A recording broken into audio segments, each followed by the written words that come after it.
Is he with you? I thought he was with you.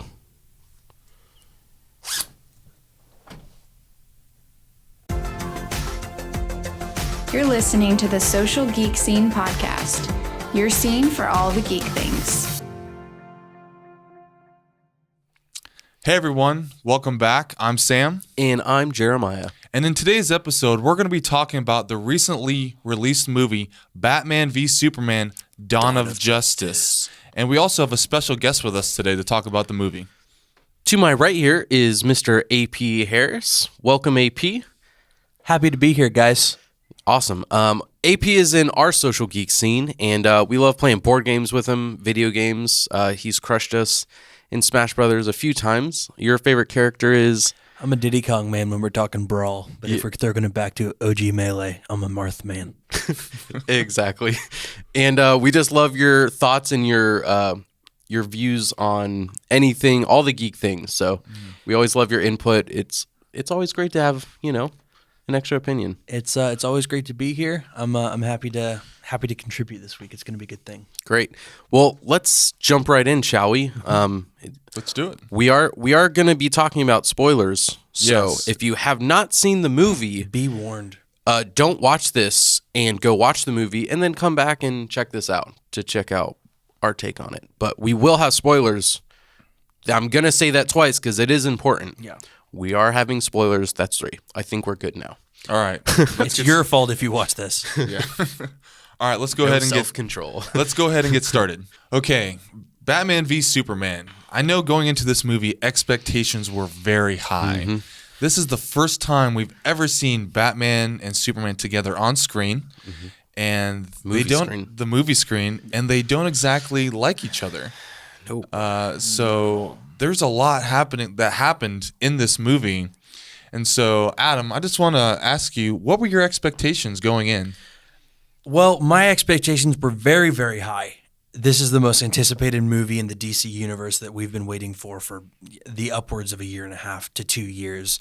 And the stakes were so high. Finally seeing the Man of Steel and the Dark Knight on the same screen, it was a very, very important moment in the DC universe and in cinematic history. And the stakes could not have been higher. Yeah. I mean, Man of Steel leading up to this was a very different take on Superman. For sure. And so that was the beginning of this whole new cinematic DC universe. Yeah. And in this movie, for the first time, they're introducing Batman, but he's a different Batman. He's an older Batman. This isn't the beginning. Seasoned. We kind of had an origin story for Superman, but we didn't get an origin story for Batman. So he's far along in his career. Yeah. And I think that was a good thing to do. Because it was the viewer's way of receiving that they set it up so that Batman was not a spring chicken. He knew his way around Gotham and he knew what a night in battle looked like. He was prepared for it all and not much surprised him at that point in the movie. Exactly. I did love they did kind of recap with little flashbacks of, like, he didn't have the origin story because we've had that before. Yeah. We didn't really need that. Yeah. But we still did have the death of Thomas and Martha Wayne, which I felt like when watching it, I was kind of like, do we need this again? Yeah. But I do like the spin on it, and I do like, because at the end, when he says, why did you say that name? Yeah. It's going to bring viewers back into that. And for myself, I don't know about you guys, but I had never cognitively made the connection that both Superman and Batman's earthly mothers' names were both Martha. I never put that together. And so when I was watching it, I was like, oh, okay. I never put that together. I did like that a lot. So where do we see Batman at the beginning of this movie? I think he's at the helm of his career in Wayne Enterprises, Wayne Industries. He's right in the thick of it. It seems he's left the Batman scene for a little bit. Yeah. And we've seen in the trailers when he's walking in the Batcave of the Robin suit written, haha, joke's on you, Batman. Right. So obviously there was a death in the Bat family. Right. And For sure. I think it's taken a huge toll on Bruce's life and why he's doing what he's doing, and maybe he can't do this anymore. But Superman comes on the scene, raining down destruction in Metropolis with the battle with Zod, and it kind of brings Batman back out of retirement. Yeah, it felt like the last nail in the coffin kind of thing. Like Batman has seen so much. This is him. This is a man dealing with his city, and he sees all these criminals coming in, and they're trying to destroy it. And he's like, guys, just let me love my city. And he's fighting for that. And then here comes Superman, and he has the power to destroy the world. And I think it was just the last nail in the coffin for Bruce. You know, this is a very different take on Superman. Not everyone likes him in this movie. He's not the traditional golden boy scout. Mm-hmm. That is the image of and symbol for hope. It's like it's like everyone's divided on, is he here to save us, or is he going to cause destruction and end the world? And he's killing people, and people are questioning whether or not he should be allowed to just do as he pleases. Yeah. And so, I mean, it's a very dark tone in the movie, both on Superman's side and Batman's side. Yeah, and I think a big part of that dark tone was provided by the direction of Zack Snyder, who really, really, really knows how to helm the darkness in a superhero tale, as he's done in years past with Man of Steel and previous Watchmen. And bonus Easter egg, if you ever saw Watchmen, Jeffrey Dean Morgan, the man who plays the comedian, played Thomas Wayne in the flashback montages, and I thought that was just a clever little touch. Loved it. Let's talk about Lex Luthor a little bit. Jesse Eisenberg playing the iconic Lex Luthor. Very different take on this character. Yeah. I want to chime in here. I was super excited for Jesse Eisenberg. I loved him in his past films, and I thought him doing Lex Luthor, first you think, that's so weird, but I was kind of like, that's so cool. I kind of liked how they were going to approach it, the Silicon Valley type of Lex Luthor, the younger, hipper, sneakers and tennis shoes and a blazer type of thing. I was really excited about it.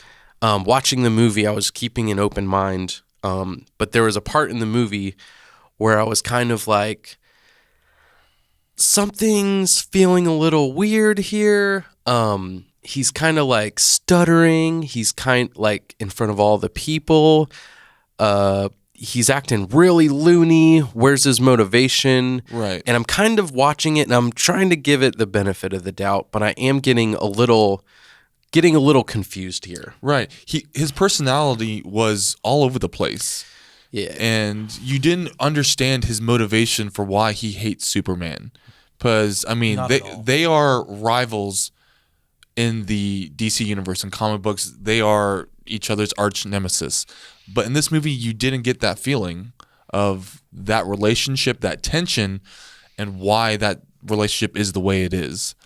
So that's a big question I have for why they went in that direction. Right. Just like Batman and Superman have origin stories, I think just as important for Superman is the origin story of Superman and Lex Luthor's battle. And we didn't really get that in the movie. It was kind of, I don't know if it was rushed for time or they just took a different route, but I feel like we kind of missed out on that whole scene right there. Mm-hmm. So Adam, what were your thoughts on Lex? Well, I want to preface my thoughts with Lex with learning years ago with Christopher Nolan in never doubting his casting judgment. Because when the world heard that Heath Ledger was going to play the Joker, we all laughed. None of us thought it was going to be good. And it was obviously an extraordinary performance. So with that, he shut me up, and I have implicit trust with his casting. And because he had the EP position in this movie, he obviously, had that say, even though he wasn't, final director. But I was very much, to put politely, I was not in love with Jesse Eisenberg's Lex Luthor portrayal. Just because I feel that Lex Luthor was always designed to be ironclad and two steps ahead and straight-laced and trustworthy. And that's what made him so menacing, was because, hearkening back to the original Superman comics where everyone loved Lex Luthor and Superman was just on this mission, almost going crazy to prove the point that he was evil. And nobody really believed him. He was like, no, Lex is a good man. He donates millions of dollars to numerous different, It would almost be like Bruce Wayne is evil. Yeah. Like what? No. No, that's the way that I was always viewing Lex Luthor. And Jesse Eisenberg kind of came in and really gave it a very different pace and portrayal, which I appreciate. I just didn't think it was very congruent or cohesive. Another major character that was introduced in this movie was Wonder Woman. Miss Gal Gadot. I think she did a fantastic job playing Wonder Woman. Now, we didn't see a whole lot of her as Wonder Woman. She came in at the end with the final battle scene with Doomsday, but she appeared in a few scenes during the movie. What were your guys' thoughts on her? I liked how I think you said this last night, they gave her a slow burn into the film, and they just gave her, when she came in, there was just little moments with her that got us more and more excited, like each time, and kind of just building that anticipation through the movie. I thought that was really great. Yeah. The Wonder Woman design in Dawn of Justice was fantastic to me. The way that you've seen the promos and you've seen her in commercials, so when you saw her in the movie, you knew it was her. And when you saw her, she was just very, very understated throughout the whole movie. And you just knew that the way she was carrying herself, she was capable of insane stuff. And I really, really loved how they unleashed her throughout the movie.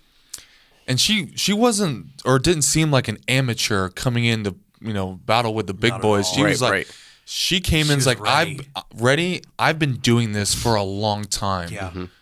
Okay, and I can hold my own. Yeah, she got hit back by Doomsday, and you see her like on the ground, and she looks up, and you think she's angry, and she just has this little grin, like she smirks. She's like, okay, big guy. She delights in the battle, and it's so refreshing to see. Yeah, that was really cool with her.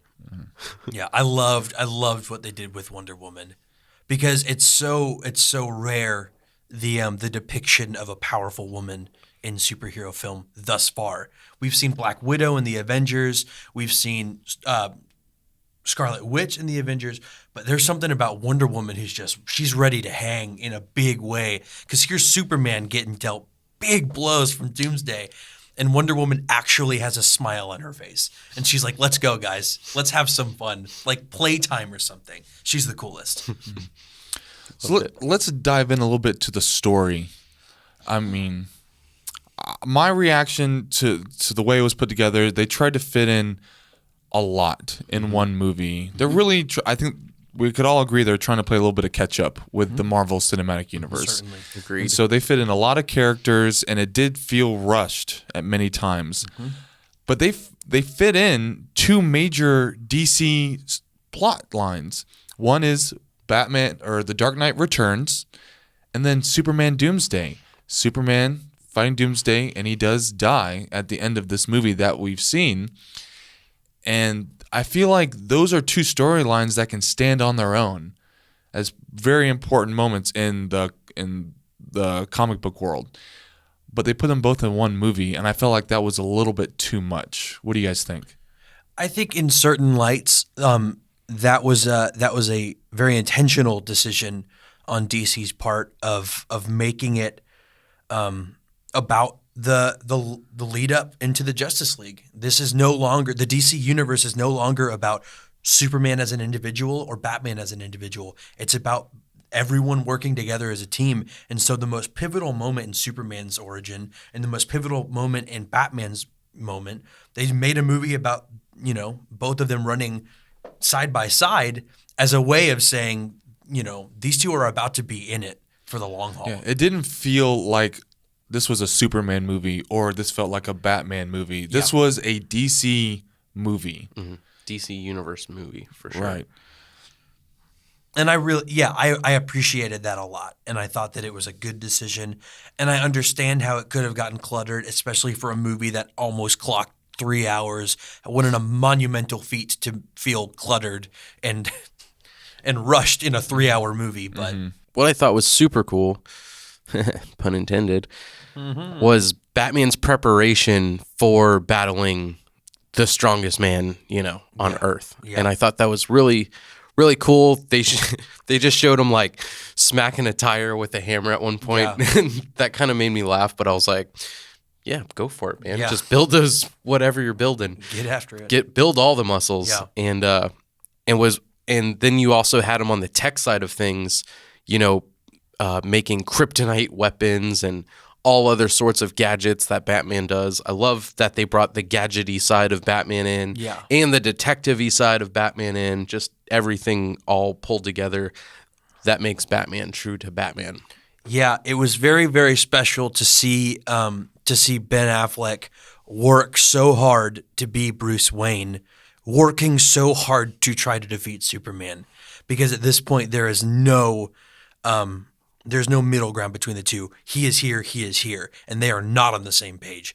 And so Bruce Wayne, it did a wonderful job reinforcing that Bruce Wayne is not Batman because he wears a suit. He's Batman because he is fearless in ways that everyone else is fearful. He's like, I have to tackle the strongest man in the universe, and I can't say no. I'm just gonna do it. I like how he was at his parents' tombstone, and Alfred comes in and he says, criminals are just like weeds. You pluck one out, one's going to grow up again. And he was really talking about him leaving a legacy. Yeah. And Batman and Bruce Wayne thought he was going to save the entire world from just taking out this one person. Yeah. I thought that was a really cool mind shift for him. And so we get to the fight scene between Batman and Superman, and Batman's in his full-on armor mode. And he still doesn't know what to expect. He thinks maybe he's going to make a dent, but then Superman just starts toying with him. And just to give a little bit of preface to this fight, Lex Luthor kidnaps Superman's mother, Martha Kent, and forces him to go and kill Batman to end him, because Batman has actually been looking into LexCorp stealing stuff, and Lex, I think, wants revenge and a little bit of payback. So Superman reluctantly goes to fight Batman. I do like that, how they did that, because I think it's very important to note, why Batman is fighting Superman in the first place is because Lex Luthor manipulates Superman into doing something. He says, "Now God bends to my will." Yeah. Which, if we have a being on Earth, this is what the whole movie is trying to say, is we have a being on Earth that's vastly powerful. What could happen? And then it kind of reinforced why Batman was doing this in the first place. And then they battle. And so we're at the fight scene. Superman's kind of toying with Batman. It's like, if I wanted to, I could kill you. And then Batman just pulls out of nowhere a kryptonite gas grenade, and Superman breathes it in, and then Superman goes to punch Batman, and Batman blocks his punch and just starts laying on all the hits hard. And so Superman, I think at that point, gets a little bit scared. Yeah, and so begins a very, very entertaining fight sequence. Yeah. Because it's not often that you see a mere mortal man go up against a Kryptonian and hold his own, and even at some points have the upper hand. So, but the kryptonite grenade doesn't last, and so Superman gets back on his feet. They keep going back and forth. I think Batman uses another kryptonite grenade and gets the upper hand again, and then he pulls out a kryptonite spear, and he's ready to throw the final blow to Superman and kill him. But then Superman yells out the name Martha, and Batman just stops and hesitates because, as we said earlier, that is Batman's mother's name who was killed. And so I think something triggered in Batman at that moment. What do you think? Because he's ready to kill Superman, then he stops just because of that. And then we see Lois come in. She finds out where they are, and she tells Batman that's his mother's name, because Lex has Martha Kent kidnapped, held prisoner, and he's saying, if you kill me, you need to save my mom. And so that triggers something in Bruce. Yeah, Adam, do you think, I know that happened quick. Yeah. Batman was ready to just end it, and then was it too quick, or what do you think there? No, I thought it was very, very important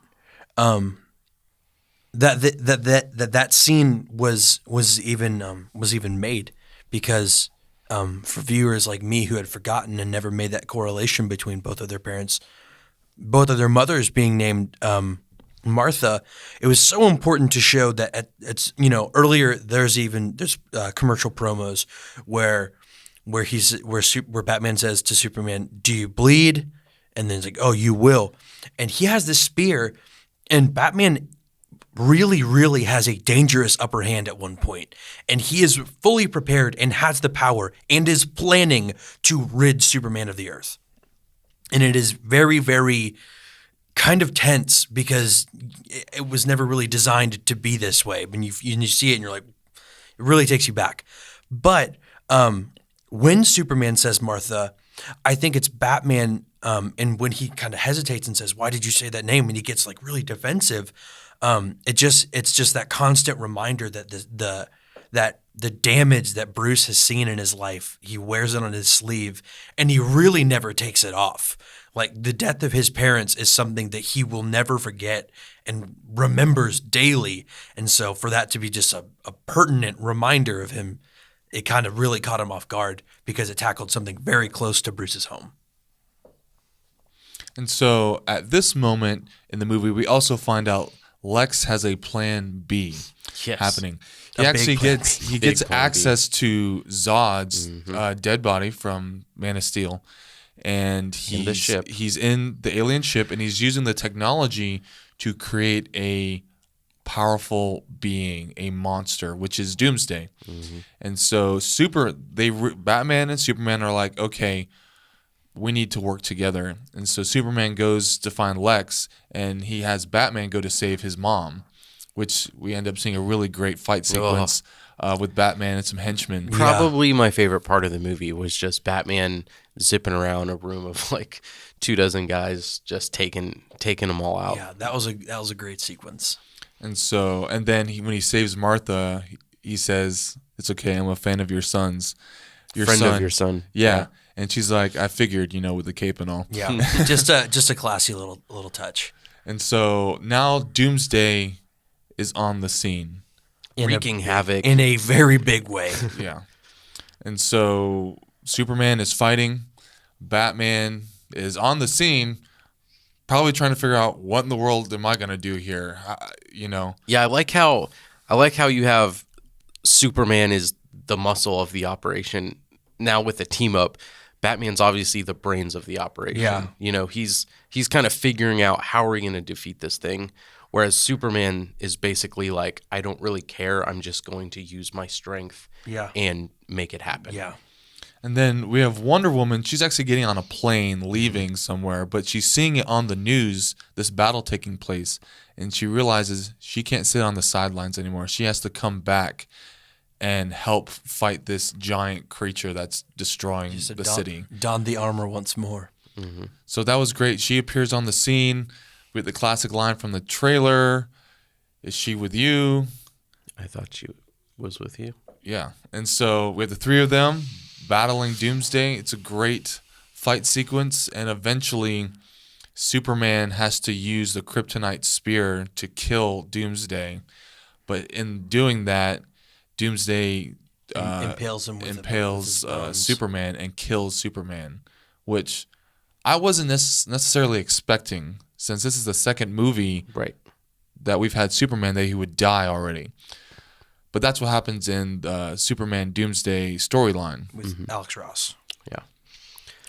Yeah, I definitely wasn't expecting it either. I was kind of a little salty at that point. I was like, why are we going this route, DC? Why are we doing this?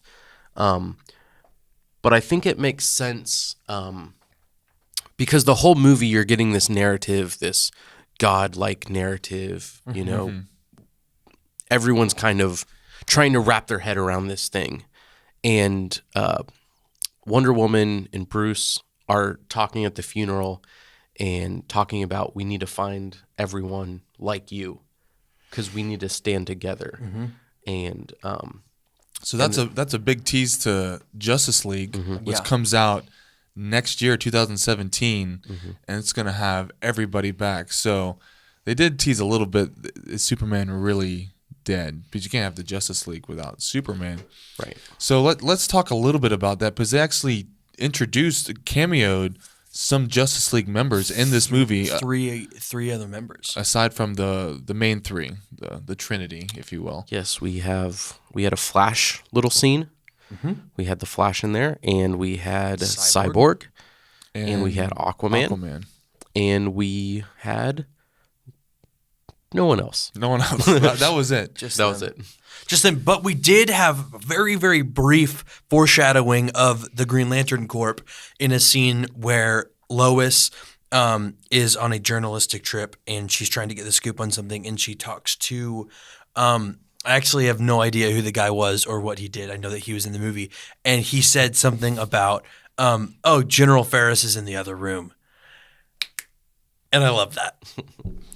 There is a Green Lantern movie coming out eventually, a few years down the road. I don't know if they're going to appear in the next Justice League movie. Those details have yet to be released. But they really wanted to set up Justice League in this movie, introducing all these characters. And they did a fine job. Yeah.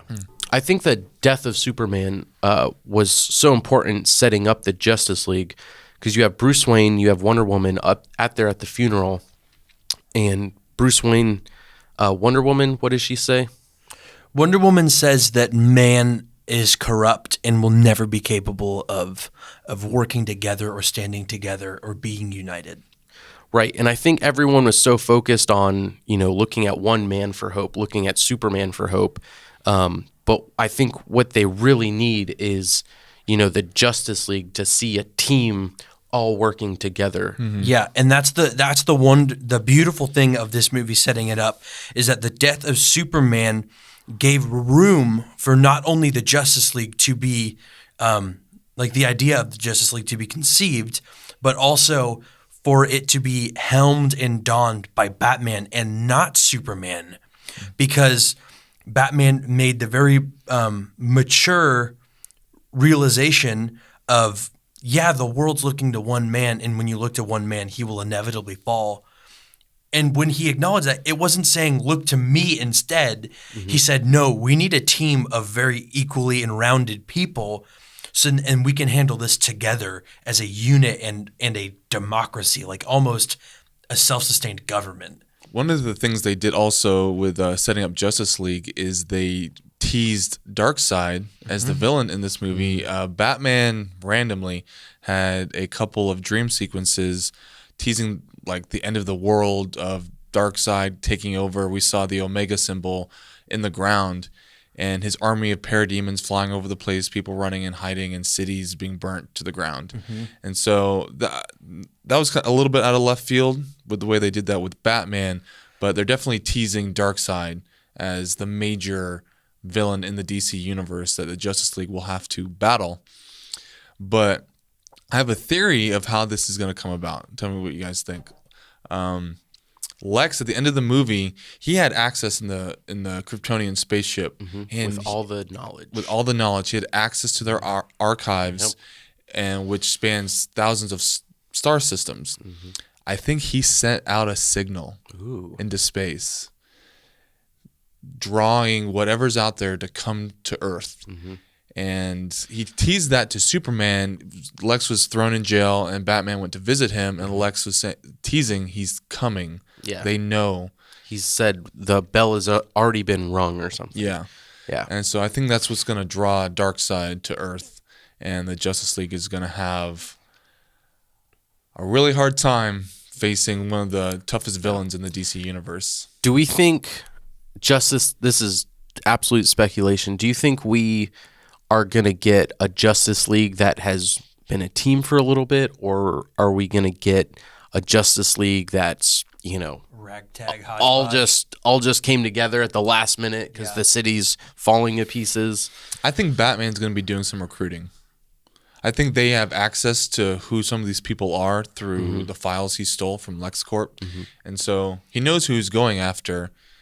I just think he's going to need to do that recruiting, and we're going to see that happen a little bit in at least part 1 of the Justice League movie. Yeah, I don't see Batman being a very warm, heartfelt leader. I don't see him doing any like on-site training with Cyborg or the Flash Young Gun saying, "You can do it, guy." But I do see a lot of like, "No, I can't join this team because I'm not ready." And Bruce saying, "You're absolutely ready, and when we can't afford you to say you to say no about it." So overall with this movie, I think there were a lot of things that we think could have been improved or would have done differently, but there were definitely a lot of things that I loved about this movie. Yeah, a lot of great parts, a lot of true things, a lot of great things in this movie. Yeah. It was really long, so it's super hard to make a really long movie really good. So that was definitely a challenge that they did take on. Yeah. And I think we did get some great moments from it. We have cared about the Marvel Cinematic Universe for so long because it's so consistent and it's so difficult to forget about the MCU. And so we care so deeply about the DC characters, and this is their first, giving it their college try at starting their own universe. And with that came a lot of tricky stuff, but they really executed it fantastically. So recommend go see the movie. Pronto. It is a very entertaining movie, and if you love Batman, Superman, Wonder Woman, this is a movie for you. They definitely are great in this movie. Well, that's it for this week on the Social Geek Scene podcast. We want to thank you guys for listening, and thank you, AP, for joining us. It was a wonderful pleasure to have you today. And what a wonderful pleasure it was to have been here, you two sweet children. That's it for this week's episode. We'll see you guys next week. Thanks for listening to this week's podcast. Make sure you subscribe to our YouTube channel, connect with us on the socials, and online at socialgeekscene.com.